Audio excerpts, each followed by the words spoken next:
Here we go, another uncompromising, entertaining, and factual show of unsportsmanlike conduct, doing what you and your boys do and what we do best. Rolling tonight, Jason, Big J Allen. Either be good or be good at it. Raymond, Big Play Miller. I'm in the building. And yours truly, James J.D. Davis. First topic tonight, we're tackling Tony Romo and the Dallas Cowboys. When you're running for your life, do you make the best decisions? It's one thing to be mobile, another to be constantly on the run. Everyone is blaming Tony Romo for the Cowboys' woes. He deserves some of the blame, but he's only one man. He is a gunslinger a la Brett Favre style, but if others in the offense did their job better, he wouldn't be in the situation he is now. I mean, he got the star on his helmet. It's Dallas.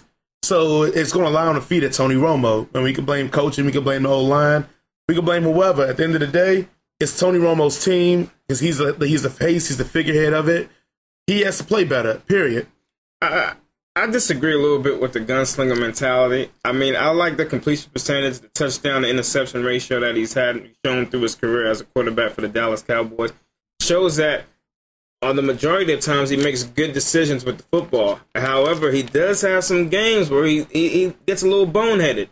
He throws 2 picks, 2 becomes 3, 3 becomes 4, 4 becomes 5, and you got another Monday night game for Tony Romo where he's thrown 5 picks. I think he's the only guy so far in NFL history to have thrown two games where he's thrown over 5 interceptions, or 5 interceptions or more in the game. So the thing with Tony Romo, he's just got to make some adjustments. He has way too many turnovers, but I like the way he plays overall, and the numbers show that. Well, he is not a quitter. He's going to try and throw his team in the game even if he's behind, even if he's making mistakes. He is a gunslinger a la Brett Favre. At the same time, I do put a lot on his offensive line. I feel his offensive line does let him down. He is running a lot, not because he has to run, not because the play calls to run, but because he has to run. And he's under duress, and he's having to put the ball up. He's trying to get rid of it. He's trying to make a play, and that creates his mistakes. See, I want to go against that theory that he's a gunslinger. I think we've put that in our mind because he idolized Brett Favre. He's not a gunslinger. Like I said, last year in 12 games, he threw 27 touchdowns and had 10 interceptions. 4 came against Detroit. That's not gunslinger stats. That's actually an efficient quarterback stats. If you look at the year before that, well, I think he went 30 touchdowns and 12 interceptions, etc., and he had 1 or 2 bad games in that too. Again, these are not gunslinger stats. These are efficient quarterback stats. What I do agree with you is that he does push a little harder when his team gets behind to try to do more. Well, here's the thing about it. Good quarterbacks that make comebacks are more efficient when their teams are behind because they have to make plays and take the safe routes out, continue to move the chains and put points on the board. And then you throw shots at his offensive line. His offensive line isn't that bad. It's enough for him to drop back, set his feet, and step up. Now, if you go with the price they're paying the offensive line, his offensive line is scheduled to make $13 million this year. Then yes, okay, maybe they're a little bit overrated for the fact that they're making so much money. But Tony Romo's only been sacked 8 times, and so far already he's only took 24 hits. So now you may attribute that to him being able to run out the pocket. Unless you're going to say, well, he escapes so many runs away from it. Even if you still escaping and running from it, Michael Vick is sacked, I think, in one of the top leaders in sacks. I think he's at 11, and Aaron Rodgers at 16. These guys can escape and run, but they're going down. Why? Because I think they're getting more pressure than even Tony Romo's seeing. I'm not too down on the offensive line. I think it's actually coming together. They brought Bill Callahan over from the New York Jets, who the previous 2 years had like one of the top offensive lines as far as running the ball and protecting the quarterback. So I think the offensive line is coming together. Well, it might not be there just yet, but it's coming together. But we know who has been there, and it has been Tony Romo. And we still get the turnovers. The offensive line is not the reason why he threw 5 interceptions.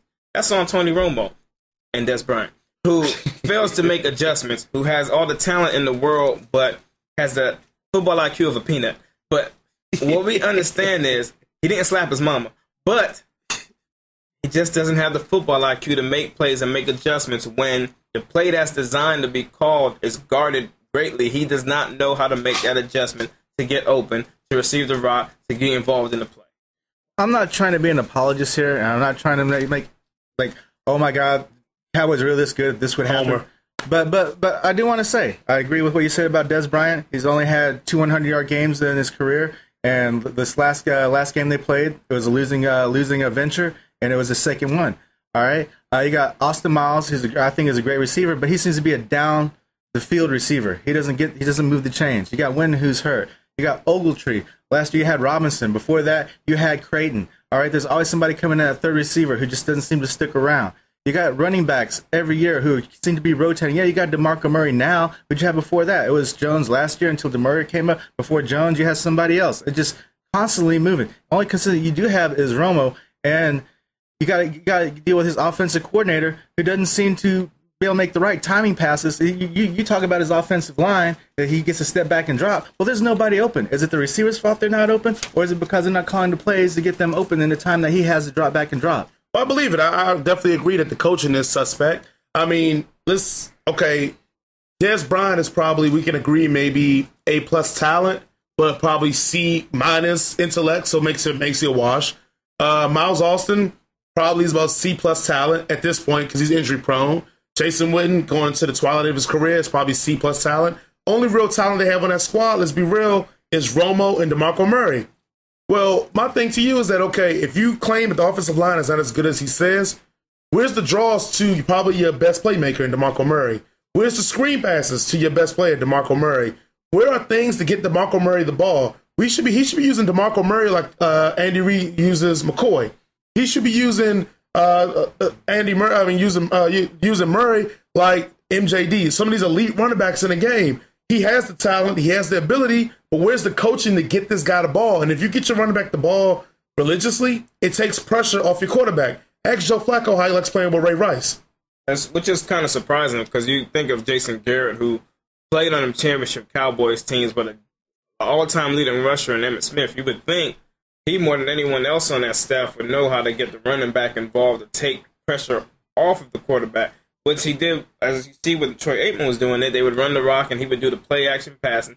He'd always have Michael Irvin on the bang 8. He would have Alvin Harper on certain routes, maybe going deep or something else. But it is somewhat surprising that Jason Garrett cannot make them adjustments to make those plays to get DeMarco Murray involved in the plays. Well, I think it's also about the dominant will. Like, you look at most coaches, successful coaches that are big-name coaches, the team goes out there and dominates what the coach's will is. All right? Jason Garrett does not have this. He's a good player. He seems to be an awesome offensive, a la Norv Turner. He's a great offensive coordinator.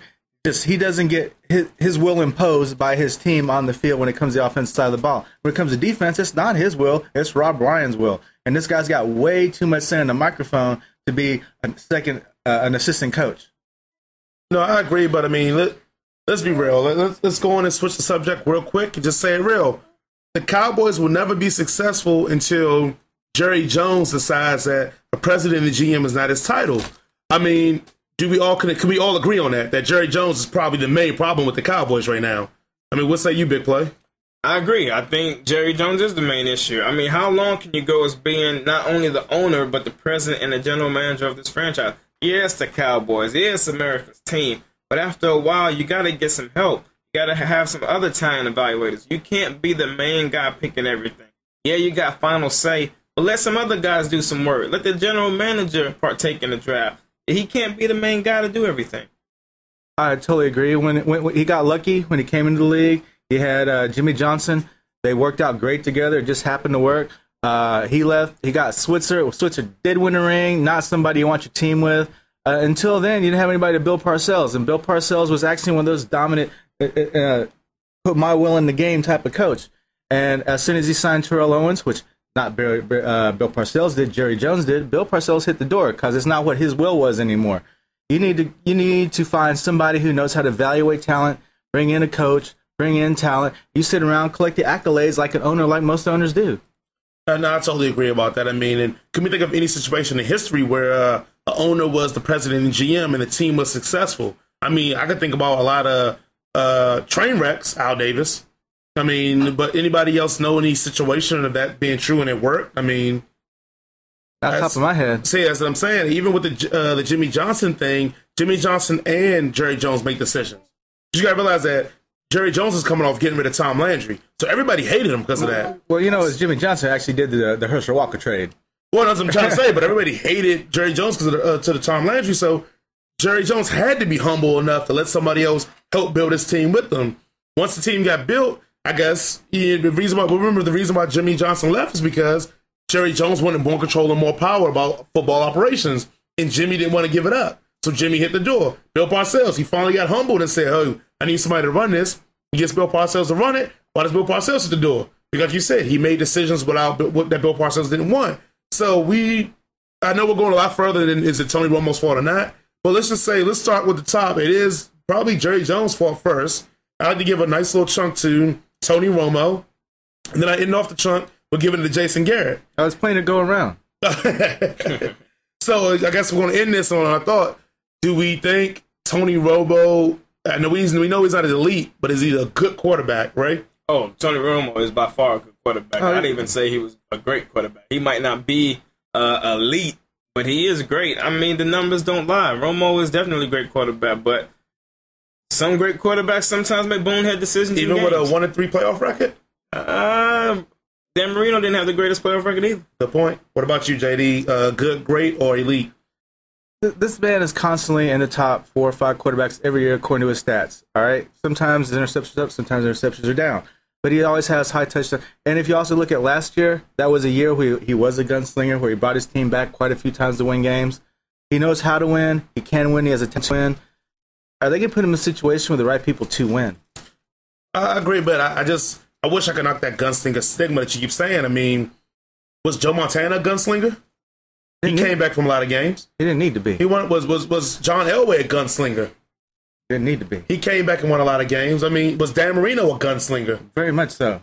Dan Marino, I think, wasn't a gunslinger. I think a gunslinger is one of those guys we look at as you have a 60-40 ratio with a gunslinger. 60% good, 40% bonehead, and you're wondering, why did you do this? I doubt Dan Marino was a 60-40 guy. I think Dan Marino was more surefire than actually the bad side of it. I mean, I think Romo, again, I think Romo's not a gunslinger, but I guess to end this Cowboy argument off, do we think the Cowboys have enough to make the playoffs? Big play? No. Right. I think they got enough to make the playoffs if they right the ship of what they got this year. I just don't. I see them like an Atlanta Falcons, just not winning, have the winning record. They make the playoffs, get knocked out. I actually see them being a playoff team, but definitely a first round knockout.